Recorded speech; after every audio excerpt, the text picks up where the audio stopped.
The project was nearly finished. It was 4 days before Christmas. The job had been a fantastic success.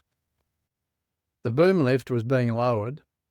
They were working above the stairs at the front entrance of this heritage house overlooking Sydney Harbour, an iconic house on an iconic harbour. The boom lift dropped suddenly, slammed into the concrete stair balustrade, nearly 50 years old, at the front of the house, destroyed it, instant destruction. Now, just stop for a moment and imagine you're the owner of the painting company doing the job. It's 4 days before Christmas. It's a high-end client. There's major damage to the house. And on top of this gut-wrenching moment, you know that the owner has distinguished guests coming to the house on Christmas Day, and this is what they'll have to enter the house to. How will you tell the client? The thing is, this damage wasn't really caused by one bad moment of operating a boom lift. It was caused by a leadership gap that many painting contractors aren't aware exists and never see clearly.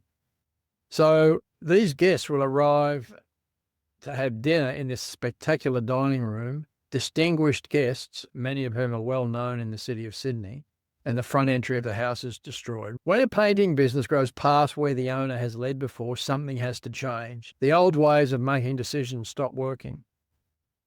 When the business was smaller, the owner can carry most of the decision load. But once you move into the $3 million plus, maybe even $1 or $2 million up to $7 million category and beyond, the pattern becomes a bottleneck. If every major decision has to come to the owner, it will slow growth. It's about authority. It's about what happens when your team faces unexpected decisions under pressure. It's all right when everything's going great, but when the pressure's on, who makes the decision? How does it happen? And how does it affect the project and the business? Hidden gaps.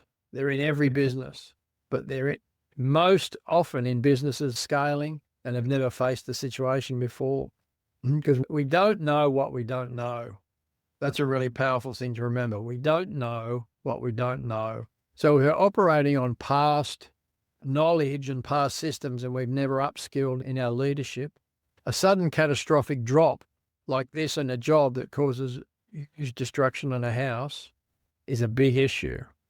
So painting contractors who want to grow to $3, $4, $5 million plus, when they're asked about what's really important, the obvious answers of when they were smaller might come up. Better leads, better clients, more staff, a stronger admin person, better systems, a sales team, and all these obvious answers. And all these matter, they're important. They'll always be a central part of the business. But one issue often sits underneath it all that's never addressed. And that is the owner never clearly delegates authority. Authority whereby a manager or a supervisor knows exactly what decisions they can make. They know how much they can spend in a particular situation, and it reduces the risk exposure of the business. So the result is bigger and bigger decisions. If that authority is not clearly delineated, keep climbing back to the top, to the owner, which means projects slow down, sales slow down, admin slows down, managers hesitate, especially if there's been a temper response or a reaction from the owner in the past. The owner becomes more overloaded every month as well. It just builds up and builds up, creating more pressure right through the business. Pressure on managers and supervisors who don't know what to do when a situation arises. Perhaps they're nervous about passing the decision up the chain, and much more pressure on the owner because the size decisions they must make increases. So as the business gets bigger, everything gets bigger. The risk gets bigger, the decisions get bigger, the volume gets bigger, the revenue gets bigger, and hopefully the profit gets bigger. So the consequences of every decision have far-reaching implications for the business. There's new decisions, new complexity, and old habits will fail. Old instincts of how to run the business have to change. And the hidden, unknown frustration amongst the team might be kept as a secret. They might be aware of what's going on and not deal with it. So business owners who get up on a Monday morning and the first thing they do is they ring Sam on his project, and then they ring Joe on the other such and such a project, is still the operational owner operating as a bottleneck.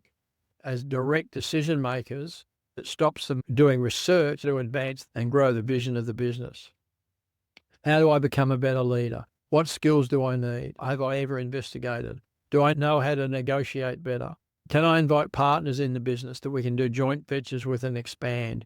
Can I buy businesses? But the key is if this transfer of authority doesn't happen, it determines basically the speed of growth of the business. A high quality team will determine the growth speed. A poor quality team will slow it down.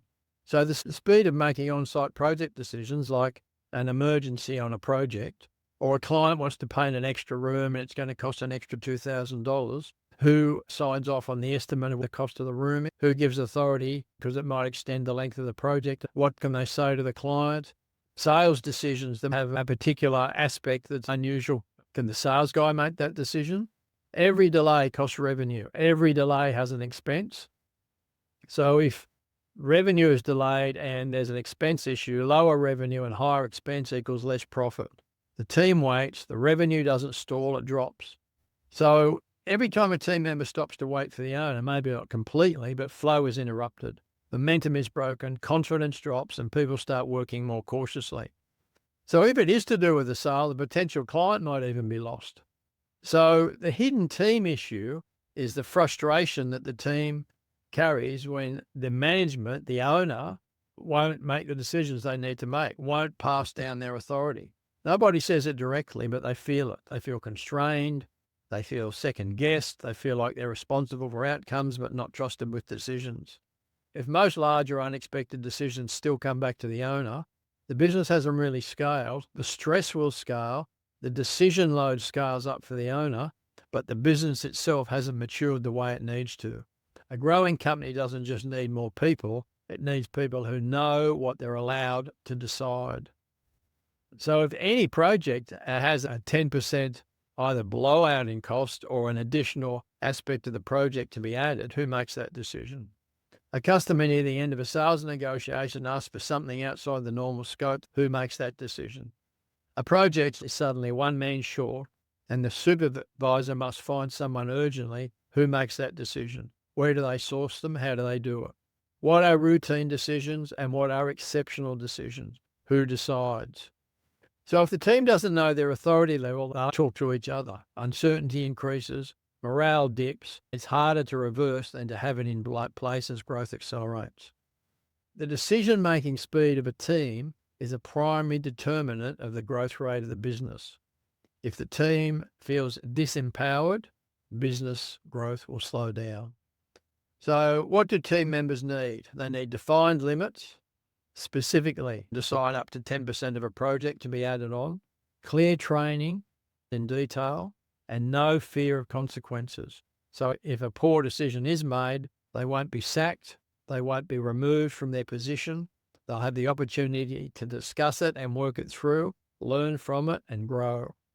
So I need you to just listen carefully to what I'm about to say. Delegating authority is not letting the team decide and make random decisions. It means the team, when all these limits are applied, know exactly what to decide and how to decide it. And they know when they must escalate and they know how to think under pressure. So if a crew leader has authority up to a certain dollar threshold or within a certain variation range or within a defined staffing procedure, they can act decisively and confidently. They know they're not going to get their head kicked in afterwards for making the call. A hard principle to grasp for a business owner heading up towards $3, $4, $5 million is that hiring highly competent, experienced new team members will depend upon the character of the business owner. Did you get me?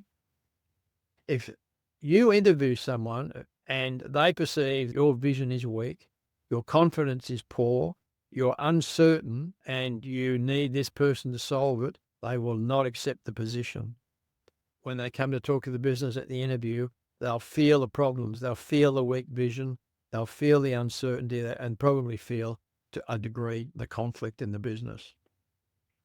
So I want to make a really practical suggestion to business owners, to painting contractors aiming to scale to this level. Get all your supervisors, salespeople, key admin staff, project leaders, everyone together. Take them to lunch. Do something. Put on a barbecue. Sit around a table and ask one question. Don't talk a lot. Just ask one question. How do I limit what you do? That's it. Nothing else. How do I limit what you do? And go quiet. Or you say it this way. What do I do Or what do we do in the business that slows you down, wastes time, or stops you from doing your job properly? And then let them write their answers. Give them pen and paper. They don't have to. They can talk about it for 15 to 20 minutes, and then they come back and report. And when they report, don't fill the silence with talk. Don't defend yourself. Don't explain. Just listen. Nothing else. That's all you have to do. Ask the question. Tell them what you're asking them to do. And then when they respond, just listen. You'll probably start hearing patterns that might be tough to hear and receive. Don't react. As I said it before, don't defend yourself. And out of those patterns, you'll usually find the 2 or 3 biggest restrictions in the business. This becomes the beginning of a real authority conversation that can transform everything. Ask them questions to explain more fully and show them you're not fearful or angry. There's a process for dealing with the restrictions that are uncovered, which is a topic for another video. We can actually help you with that, but that's something that would need to be talked about. So let's go back to the heritage house. Why did the boom lift cage hit the balustrade? Well, it was 4 days before Christmas. One team member didn't turn up. The pressure was on to finish the project, and the crew leader had to act quickly, otherwise it wouldn't be completed. He brought in someone he knew. He didn't check the guy's registration because he knew him, and he was assured he knew how to operate the boom lift. The thing is, he didn't. And one quick license check would have solved it. The consequence of missing the registration and missing the license check, the balustrade was destroyed. The painting owner had to face the client. The entire balustrade had to be paid for to be restored to the original condition. And it was very difficult to find someone that did that sort of work. And it wouldn't be done before Christmas, before the Christmas day when all the guests were coming. So the client is left to deal with Christmas at their magnificent home spoiled. And all of it traces back to one rushed decision, no procedure, no training, no clear discussion about authority under pressure, no specific policy and decision-making authority. In a growing painting company, where most unexpected decisions still depend on the owner, there are those hidden long-term costs of delay.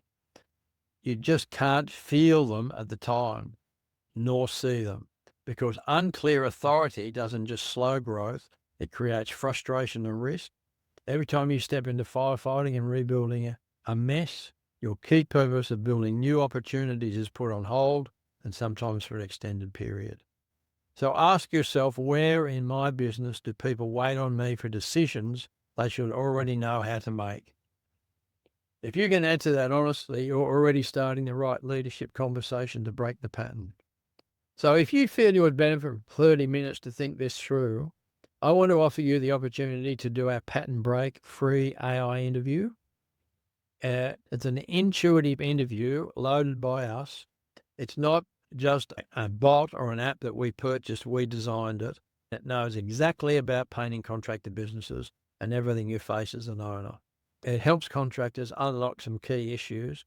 Try it now at totallyunstuck.com. The completely confidential answers you give come to me and I'll be in touch. I hope I've helped you today.